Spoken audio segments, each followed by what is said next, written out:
بسم اللہ الرحمن الرحیم۔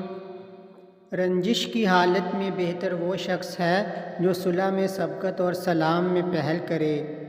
سخاوت کے ساتھ احسان رکھنا نہایت کمینگی ہے۔ اپنے آپ کو تمنا سے بچا کہ وہ بیوقوفوں کی وادی ہے۔ مصیبت کے اوقات میں خدا کی شکایت نہ کرو تو بزرگ بن جاؤ گے۔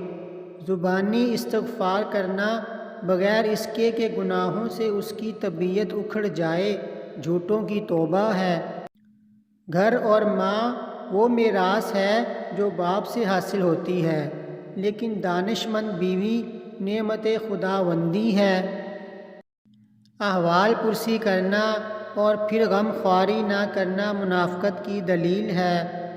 ادب بہترین کمالات اور خیرات افضل ترین عبادات سے ہے۔ بدکاروں کی صحبت سے دور رہ کہ برائی سے جلد مل جاتی ہے۔ جب زبان اصلاح پذیر ہو جاتی ہے تو دل بھی صالح ہو جاتا ہے۔ عمل صالح وہ ہے جس پر لوگوں کی ثنا کی امیدیں نہ رکھی جائیں۔ علم کا مطالعہ کیا کرو اور وہ علم اپنے دل کے حالات جاننے کا ہے۔